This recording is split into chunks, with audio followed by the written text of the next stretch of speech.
Danny Carter had visited dozens of space stations in his 5 years as a cargo pilot. Some were clean and modern. Others were old and falling apart. But Galactic Trade Station Nexus 7 was something special. It was huge, busy, and full of alien species he had never seen before. He guided his ship into the docking bay and felt the familiar thump of landing gear touching metal. Behind him, Duke lifted his head and let out a soft bark. The German shepherd's tail started wagging the moment the engines went quiet. "Easy, boy," Danny said with a smile. "New place. New smells. You're going to love it." Duke was more than just a pet. He was Danny's best friend, his co-pilot, and his family. They had been together for 6 years, ever since Danny found him as a skinny puppy behind a fuel station on Mars Colony. Now Duke was big, strong, and healthy. With dark fur and intelligent brown eyes, Danny opened the cargo ramp and stepped out into the docking bay. Duke walked beside him, nose already working, sniffing the strange new air. The station smelled like metal, chemicals, and 100 different alien foods cooking somewhere nearby. A group of thin, insect-like aliens stood near a pile of cargo containers. They had large eyes, forearms, and skin that looked like brown glass. Danny recognized them from his database as Kelphin, a merchant species known for their nervous nature. He raised his hand in greeting. "Hello there. I'm Danny Carter, here with a delivery from Earth Station 12. The Kelphin merchants did not respond. They were all staring at Duke. One of them made a high clicking sound. Another took a step backward.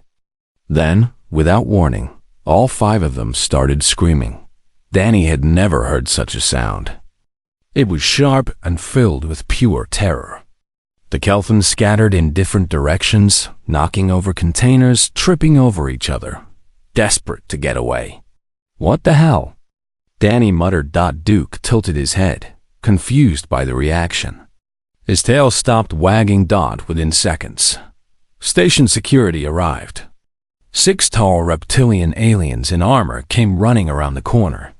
They carried weapons that glowed with blue energy, and they pointed every single one at Duke. "Human!" the leader shouted. His scales were dark green, and his yellow eyes were fixed on the dog. "Contain your beast immediately." Danny stepped in front of Duke, hands raised. "Whoa, hold on. This is just my dog. He's not dangerous." "Not dangerous?" The security leader's voice was sharp with disbelief. "That is a Terran apex predator. It has fangs. It has claws. Its species hunted in packs and killed prey 10 times their size." Danny looked down at Duke, who had sat down and was now scratching behind his ear with his back leg. The fearsome apex predator yawned and licked his nose. "Look at him," Danny said. "He's friendly. He loves people. He's never hurt anyone in his life. Stand aside, human. We will use containment measures. You're not putting my dog in a cage." The situation was getting worse. More aliens were gathering at the edges of the docking bay, watching from safe distances. Danny could see fear in their eyes, in their body language, in the way they held their children close. They were all afraid of Duke. A new voice cut through the tension. "Commander Zethra, please lower your weapons." Everyone turned. A human woman walked toward them with calm, confident steps. She had short brown hair and wore the uniform of a station scientist. Her name tag said Dr. Kira Lawson. "Dr. Lawson," the security commander said, "this human has brought an unregistered predator onto the station. I can see that." Kira stopped next to Danny and looked at Duke. A small smile crossed her face. "German Shepherd. Beautiful dog." "Thanks," Danny said. "I'm Danny." "Kira, welcome to Nexus 7. She turned to Commander Zethra. "Commander, I understand your concern, but this animal is domesticated. It poses no threat to station residents. Our regulations are clear. Dangerous fauna must be contained or removed. Danny felt his frustration rising. He's not dangerous fauna. He's my friend. The commander's yellow eyes narrowed. Then your friend must remain on your ship, or you must leave this station. Those are your choices, human. Danny wanted to argue more, but Kira put a hand on his arm. Her look said, not worth it. Pick your battles. He let out a long breath. Fine. Duke stays on the ship. It hurt to say those words. Duke went everywhere with Danny. The dog seemed to sense something was wrong, pressing his warm body against Danny's leg. I'm sorry, buddy, Danny whispered. These folks just don't understand. He led Duke back up the cargo ramp. The dog looked back at him with sad eyes as Danny closed the door between them. When Danny returned to the docking bay, most of the crowd had scattered. Commander Zethra gave him one last warning look before marching away with his security team. Only Kira remained. That was rough, she said. I'm sorry. It's crazy. They acted like he was going to eat them. To them, he might as well be a monster. Kira started walking, and Danny fell into step beside her. Most species in the galaxy evolved as prey animals, Danny. They see teeth and claws, and their brains scream danger. They can't help it, but Duke would never hurt anyone. I know. You know, that they don't. She paused at a corridor junction. I've been on this station for 2 years. I have a cat named Pepper. I've kept her hidden the entire time because I knew this would happen. Danny stared at her. 2 years? You've hidden your cat for 2 years? It was that or leave her behind. And I couldn't do that. Kira's eyes were serious. These aliens don't understand what our pets mean to us. They see predators. They see weapons. They don't see family. Somewhere on the station, Danny knew, an alien named Vexari was hiding behind cargo containers.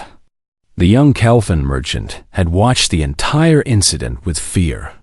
Yes, but also with something else. Curiosity. That night. Alone in private quarters, Vexari accessed the station's information network and searched for data on Earth animals. What appeared on the screen made Vexari's blood run. Cold. Wolves, bears, lions, tigers, sharks, snakes with venom that could kill in minutes, and humans lived among all of them. But the most disturbing discovery was yet to come.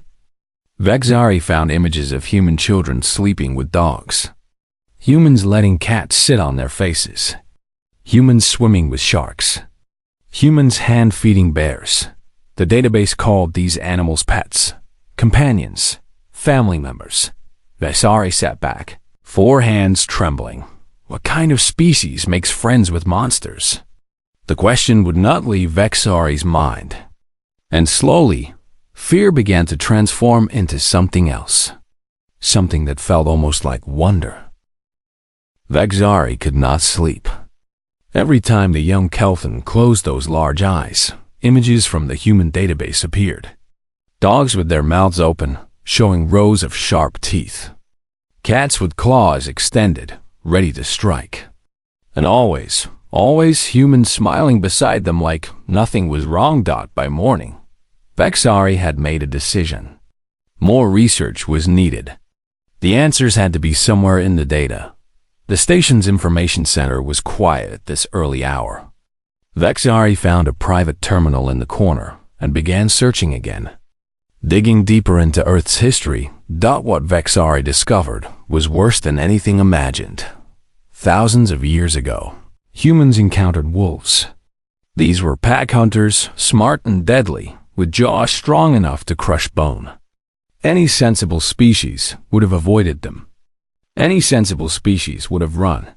Humans did neither. Instead, humans fed the wolves. They let the wolves sleep near their fires. Over many generations, humans changed the wolves through selective breeding. They made them smaller or larger. They made them gentle. They made them need human love and attention to survive. Humans had turned apex predators into creatures that lived only to please them. Vexari's 4 hands. shook while scrolling through the information. There were now over 300 different types of dogs on Earth. Some were tiny enough to fit in a human hand. Others were large enough to knock a grown human to the ground. All of them, every single one, existed because humans had decided to make friends with wolves. What are you doing? Vajari jumped and turned around. Elder Moxil stood there, tall and old, with dull patches on his glass-like skin that showed his many years. He was Vasari's teacher and mentor in the merchant trade. Elder, I was just researching. Moxil moved closer, looking at the screen. His eyes went wide. You are studying humans? I saw something yesterday. A human with one of their companion animals. I wanted to understand.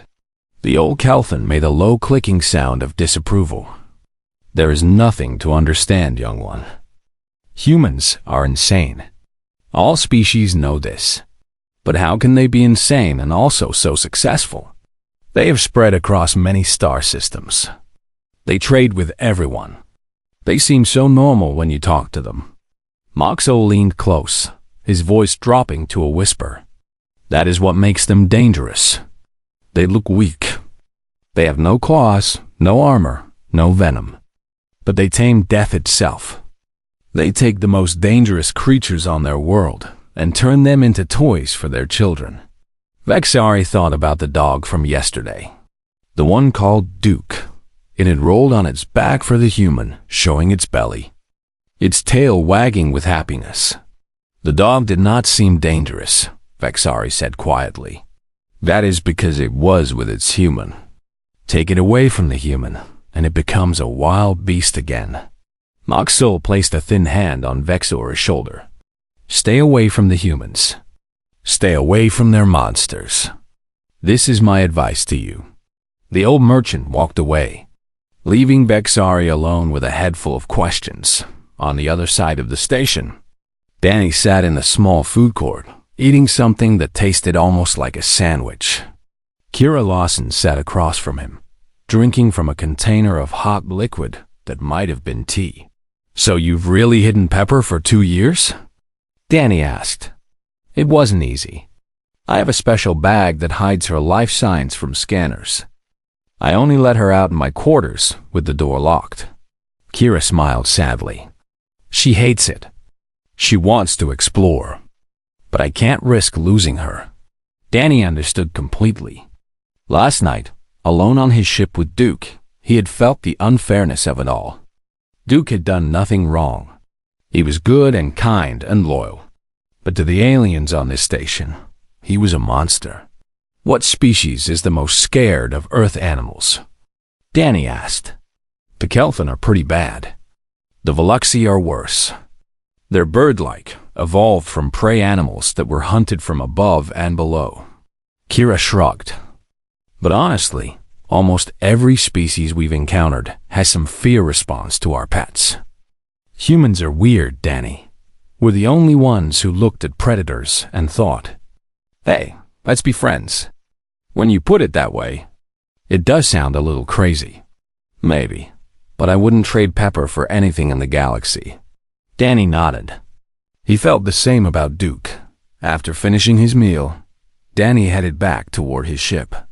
He wanted to take Duke for a walk in the cargo bay, even if they had to stay away from the main areas of the station. As he walked through the corridors, he noticed a young Kelthan watching him from behind a support beam. It was the same one from yesterday, Danny realized. The one who had run with the others, but had kept looking back. Danny stopped. Hello. The Kelthan flinched but did not run. 4 large eyes blinked rapidly. I'm Danny. What's your name? A long pause. Then, in a quiet voice, Vexari. Nice to meet you, Vexari. Sorry about yesterday. I didn't mean to scare everyone. Vexari stepped out from behind the beam, though still keeping distance. Your animal. The dog. You call it Duke? That's right. Why do you keep it? Is it for protection? For hunting? Danny thought about the question. Neither, really. I keep him because I love him. He makes me happy. He's my best friend. Vexari's head tilted to one side. You love a predator? I love Duke. The predator part doesn't matter to me. This answer seemed to confuse the young alien. Vexari stood there, processing, trying to fit this information into a worldview that clearly had no room for it. Before either of them could speak again, alarms started blaring throughout the station. Red lights flashed on the walls. A mechanical voice spoke in 3 different languages, announcing an emergency. Warning. Dangerous creature loose in cargo section 7. All residents must shelter in place. Security teams report to cargo section 7 immediately. Danny looked at Vexari. The young Kelfin's skin had gone pale with fear. What kind of creature? Danny asked. I do not know. But if they are calling it dangerous, it must be very bad. Vexari started backing away. You should hide, human. You should hide with everyone else. But Danny was not thinking about hiding. He was thinking about Duke, alone on his ship, not far from cargo section 7. He was thinking about Kira and her hidden cat. He was thinking about all the frightened aliens on this station who had no idea how to deal with a real threat. And he was thinking that maybe, just maybe, a certain Terran apex predator might be exactly what this situation needed. He started running toward his ship behind him.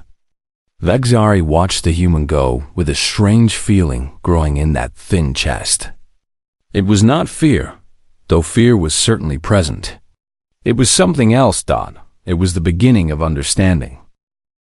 The cargo section was in chaos. Security officers ran back and forth, shouting orders that no one seemed to follow. Aliens from different species pressed against the walls, trying to get away from the area. The emergency lights painted everything in shades of red. Danny pushed through the crowd until he reached his ship. Duke was waiting at the cargo door, barking, sensing that something was wrong outside. I know, buddy. I know. Danny knelt down and put his hands on Duke's face. Something's happening out there, and I think we might need to help. He found Kira near the security barrier. She was arguing with Commander Zethra, her voice raised in frustration. What escaped? Danny asked as he approached. Kira turned to him. A Vrixian sandstalker. It was being transported to a research facility. The containment unit failed during loading. How dangerous is it? Commander Zethra answered. Extremely. The sandstalker is a hunting creature from a desert world. Fast, quiet, and aggressive when frightened. It has already injured 3 of my officers. Then send more officers. The commander's yellow eyes showed something Danny had not expected to see. Fear. My officers will not enter the cargo section. The creature has gone deep into the storage tunnels. We are waiting for heavy containment equipment from the next system. It will arrive in 6 hours. 6 hours? Kira stepped forward. The creature is heading toward the residential section. There are families there. Children. I am aware of the situation, Dr. Lawson, but I cannot ask my officers to die against a creature they cannot defeat. Danny felt something cold settle in his stomach. 6 hours. In 6 hours, the sandstalker could reach hundreds of innocent people. It could hurt them, kill them, and there was nothing the station security was willing to do. Unless, what if I told you I have something that can track the creature? Danny said. Commander Zethra stared at him. What are you suggesting, human? My dog, Duke. Dogs were bred to hunt. They can track scents that are hours old. They can find things hiding in places you'd never think to look. Danny took a deep breath. Let me bring Duke out. Let him help. The commander's reaction was immediate. Absolutely not. I will not release another predator onto this station. Duke isn't going to hurt anyone. He's trained. He listens to me. You are asking me to trust a Terran beast in a crisis situation. I'm asking you to trust me. Silence fell between them. Around the security barrier, aliens watched the argument with wide eyes. Danny knew what they saw, a crazy human wanting to let his monster loose. A new voice joined the conversation. It belonged to a large man with graying hair and grease-stained coveralls. His name tag said Ben Murphy, mechanic. "I'll go with him," Ben said. "I know about dogs. I have a Rottweiler back on Earth named Tank. Saved my family from intruders once." He looked at the commander. These animals were bred for exactly this kind of situation. Protecting people. Tracking threats. It's in their blood. Commander Zethra looked from Danny to Ben to Kira. His clawed hands tightened at his sides. For a long moment, no one spoke. Then the commander's communicator crackled with a panicked voice. The Sandstalker had been spotted in Section 9, closer to the residential area than before. Time was running out. "Fine," Zethra said through clenched teeth. "Bring your beast.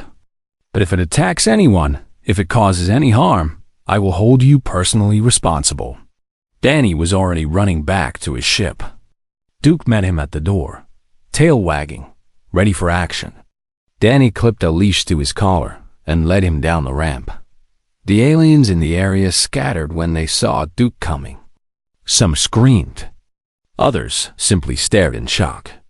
But Danny kept moving, focused on the task ahead, and met them at the entrance to the cargo tunnels. He gave Duke a respectful nod. Good-looking dog. Ready to work? Duke's behavior had already changed. His nose was to the ground, sniffing, processing the thousands of scents in the air. His body was tense, his ears forward. This was not the playful pet who rolled over for belly rubs. This was a hunter, doing what generations of breeding had designed him to do. "He's got the scent," Danny said. They entered the tunnels together. The lights were dim here, many of them broken or flickering. Cargo containers towered on both sides, creating shadows that moved like living things. Duke pulled at the leash, leading them deeper. His nose never left the ground. Every few seconds, he would pause, sniff more carefully, then continue in a new direction. How can he know where to go? The voice came from behind them. Danny turned and saw Vexari following at a distance, 4 eyes wide with fear and wonder. "You shouldn't be here," Danny said. "I wanted to see. I needed to understand." Vexari's voice trembled. "How does the dog know?" "Smell," Danny explained as they moved. Dogs have noses that are thousands of times more powerful than human noses. Duke can smell where the creature walked, how long ago it passed, probably even what it was feeling. That is impossible. Watch. Duke stopped at a junction where 3 tunnels met. He sniffed the air, turned in a slow circle, then moved to the middle tunnel with complete confidence. He knew exactly where the Sandstalker had gone. They followed for what felt like hours, but was probably only 30 minutes. The tunnels grew narrower, darker, more frightening. Ben had a flashlight, but its beam seemed weak against the pressing shadows. Then Duke stopped. His body went completely still. A low growl rumbled in his chest. Ahead, in the darkness, something moved. Danny saw it. The Sandstalker was about the size of a large dog, with smooth skin the color of sand and too many legs. Its eyes glowed faintly in the dim light. It saw them too. The creature let out a hissing sound and crouched, ready to spring. Danny felt his heart pounding. Ben raised his flashlight like a weapon. Vexari pressed against the wall, frozen with terror. Duke did not attack. He did not lunge or bark or try to chase. Instead, he lay down. His head rested on his front paws. His body was calm, his breathing slow. He watched the Sandstalker with patient, intelligent eyes. The creature stopped hissing. Its posture changed from aggressive to confused. It had expected an attack. It did not know what to do with this strange predator, who simply lay there, watching, waiting. Danny understood. He had seen this behavior before when Duke encountered scared animals. The dog was not hunting. He was showing that he was not a threat. "Danny," Ben whispered. "What is he doing?" Danny moved slowly, carefully, toward the Sandstalker. "His job," he answered. "The job dogs have been doing for thousands of years. Being exactly what we need them to be." In the shadows of the cargo tunnel, watched by an alien who was beginning to see the truth, a new kind of rescue was about to begin. Danny moved one slow step at a time. The Sandstalker watched him with those glowing eyes, body tense, ready to run or fight. Behind him, Duke remained lying down, calm and patient, showing the creature that there was no danger here. As Danny got closer, he began to notice things. The Sandstalker was smaller than he expected, its body thin in a way that suggested youth rather than health. One of its many legs was held at a strange angle, not touching the ground. Dark fluid stained the floor beneath it. The creature was hurt. And now that Danny was close enough to really look, he could see something else too. This was not an adult Sandstalker. This was a juvenile, probably separated from its parent during the accident. It was alone, injured, and terrified. "Hey there, little one," Danny said softly. "Nobody's going to hurt you. We're here to help." The Sandstalker made a sound high and thin. It was not a threatening sound. It was the sound of a frightened child. Duke's ear twitched at the noise. Without any command from Danny, the dog slowly stood and walked past his human. He approached the Sandstalker with his head low, tail giving small, gentle wags. The alien creature flinched backward, pressing against the wall. Duke stopped and lay down again, this time only a few feet away. He rested his head on his paws and let out a long, peaceful breath. For a long moment, nothing happened. Then the Sandstalker did something no one expected. It moved toward Duke, just a little, and sniffed at him with a small opening on its face that must have been a nose. Duke did not move. He let the scared creature investigate him, let it learn that he was not a threat. His tail gave another small wag. Vexari watched from the shadows, 4 eyes wide with disbelief. The dog is not attacking. Why is it not attacking? Because that's not what Duke does, Danny answered quietly. He's a German shepherd. His breed was developed to protect flocks of sheep from wolves. Not by killing wolves, but by guarding, by watching, by making sure everything was safe. He smiled at his dog. Duke sees a scared, hurt animal. So he's doing what his instincts tell him to do. He's protecting it. Protecting it? But it's dangerous. Right now, it's just scared. And Duke knows the difference. Danny knelt down near the Sandstalker. Up close, he could see the injury clearly. The creature's leg had been cut during its escape, probably on broken equipment. The wound was not life-threatening, but it was painful and had caused a lot of blood loss. "Ben, I need light over here. Vexari, can you call a medical bay?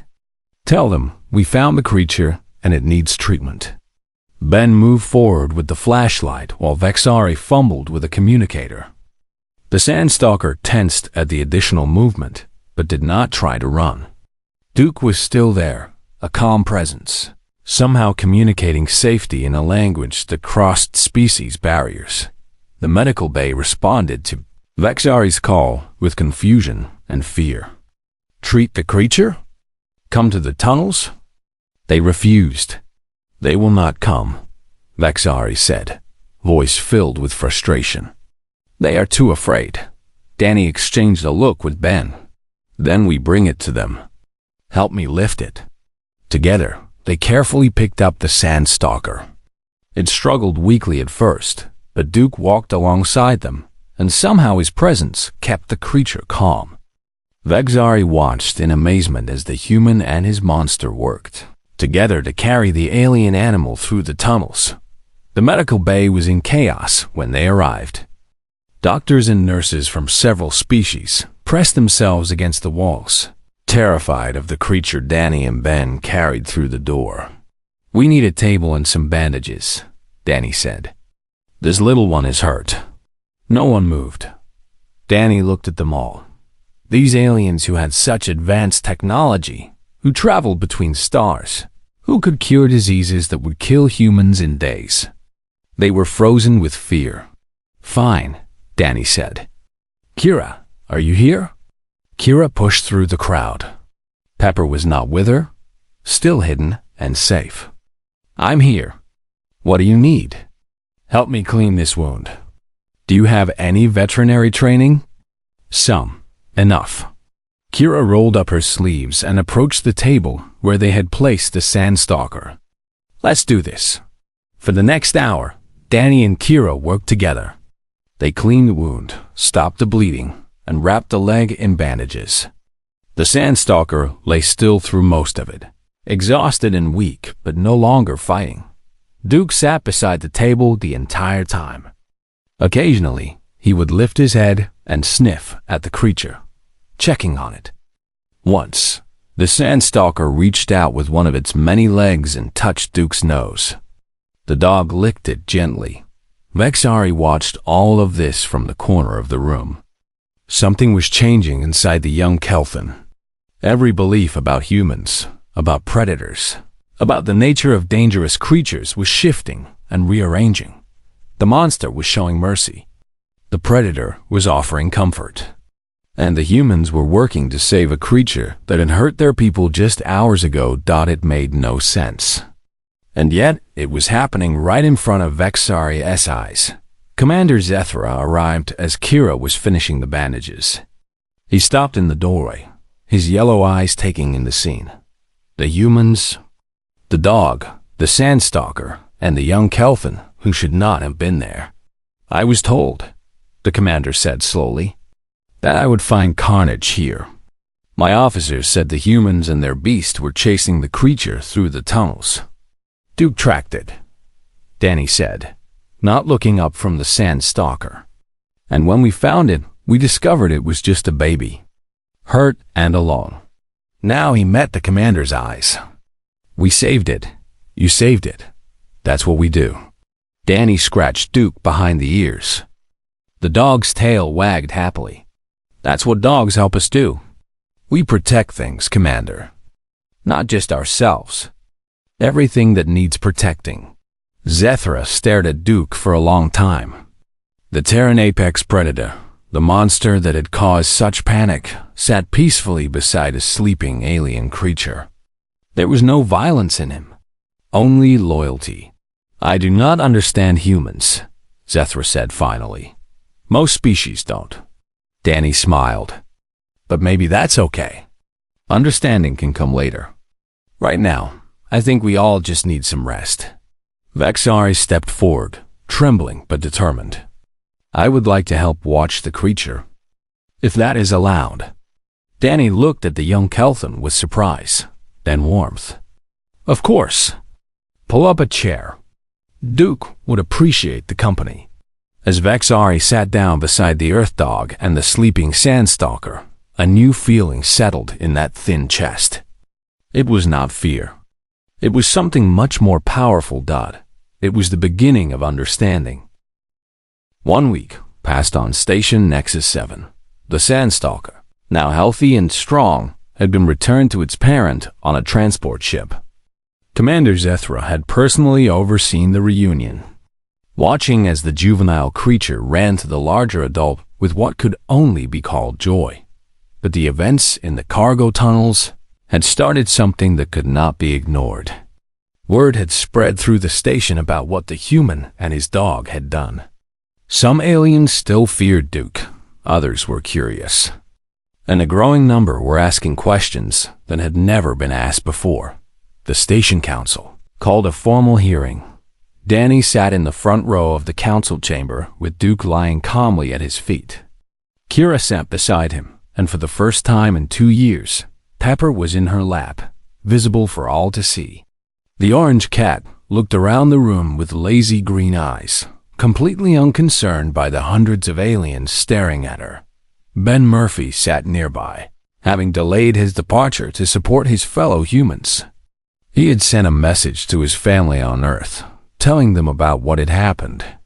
His daughter had replied with a picture of Tank, their Rottweiler, wearing a ridiculous birthday hat. Elder Moxol stood before the council, his voice sharp and certain.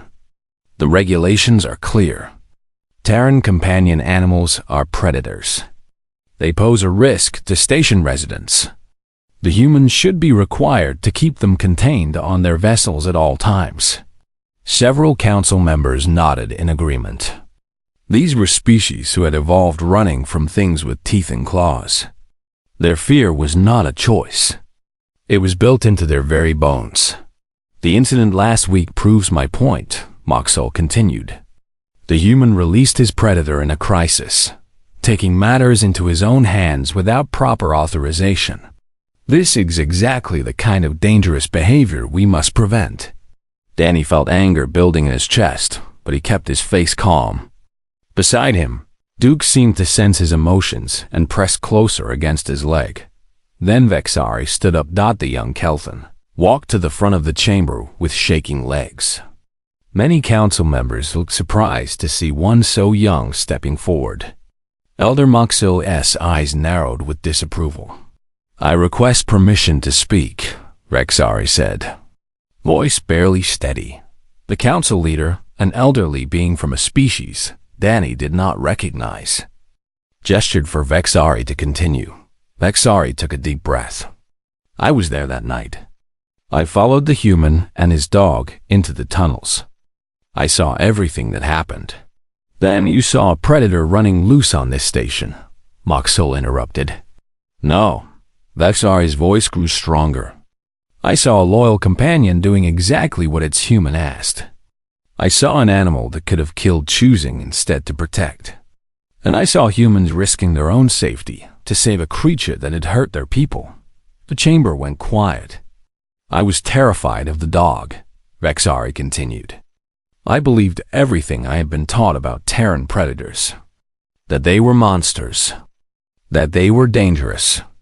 That humans were insane for keeping them." Vexari turned to look at Duke. The dog's tail gave a small wag. "But I was wrong." The dog found the sandstalker, and instead of attacking, it lay down. It showed peace. It comforted a frightened creature that was completely different from itself. Vexari faced the council again. Humans did not tame monsters. They made partnerships. They looked at creatures with fangs and claws and saw not danger, but potential for love. Danny felt his throat tighten with emotion. Beside him, Kira wiped her eyes. "The dog saved lives that night," Vexari said. "It showed more restraint, more compassion, more wisdom than any of us. And it did so because its human had taught it that protecting the vulnerable is the highest purpose." A pause. "That is not the behavior of a monster. That is the behavior of a hero." The council chamber buzzed with whispered conversations. Many aliens looked at Duke with new eyes, seeing him differently than before. Commander Zethra rose from his seat. The reptilian security chief walked to the front of the chamber, his armored footsteps echoing in the sudden silence. "I have commanded security forces for 30 years, he said. "I have seen soldiers face death with courage. I have seen warriors protect innocence with their final breath." He looked down at Duke. "That night, I saw a Terran dog show the same qualities. It tracked a dangerous creature through dark tunnels. It cornered that creature. And instead of violence, it chose peace." Zethra turned to face the council. "I was wrong to fear this animal. I was wrong to treat its human as a threat. And I am adding my voice to the young Kelthan's testimony. Earth animals should be welcome on this station, under proper human supervision." The vote that followed was close. Many council members remained afraid, unable to overcome generations of instinct. But enough of them had been moved by Vexari's words and Zethra's support. By a narrow margin, the council agreed to allow registered Earth animals on Station Nexus 7. After the hearing, Danny prepared his ship for departure. His delivery was long overdue, and he needed to get back on schedule. But before he could close the cargo ramp, Vexari appeared in the docking bay. Human, Danny. The young Kelthon approached with careful steps. "I wanted to say something before you leave." Danny smiled. "What's on your mind?" "I want to visit Earth someday. I want to meet more of these animals you call companions. Dogs, cats, all of them." Vexari's large eyes were bright with curiosity. "I want to understand how you learn to love creatures that others fear." "You'd be welcome anytime," Danny said. "Earth has plenty of animals who would love to meet you." Vexari looked down at Duke. The dog sat at Danny's side, watching the alien with his usual calm expression. "May I touch him?" Danny nodded. "Just put out your hand. Let him sniff you first." Vexari extended one thin, trembling hand. Duke leaned forward and sniffed it thoroughly. Then, very gently, he licked it. Vexari made a sound that Danny had never heard a Kelthon make before. It was light and quick, rising from somewhere deep inside. It took Danny a moment to realize what it was. Laughter. Pure, surprised, joyful laughter. Kira appeared at the cargo ramp, Pepper in her arms. The cat looked at Vexari with typical feline judgment, then yawned and closed her eyes. "No more hiding," Kira said with a smile. "Pepper finally gets to be herself." They stood together in the docking bay. 2 humans, a dog, a cat, and a young alien whose entire view of the universe had changed. "I have one more question," Vexari said, looking from Duke to Danny. "Why do humans love creatures that could hurt them?" Danny knelt down and rubbed Duke's ears. The dog leaned into his hand, eyes half closed with happiness. "Because they never do," Danny answered. "That's the whole point. They choose us, and we choose them. And that choice means everything. It's not about what they could do. It's about what they actually do every single day. They love us. They protect us. They make our lives better just by being in them." Duke licked Danny's face, tail wagging. "That's the gift humans and our companions gave each other a long time ago," Danny continued. "Trust, loyalty, love. And it's a gift we'll keep giving as long as both of us exist." Vexari watched as Danny and Duke walked up the cargo ramp together. Other aliens in the docking bay watched too. Some with fear, but many with something new. Curiosity, wonder, maybe even the first small seeds of understanding in the years that followed.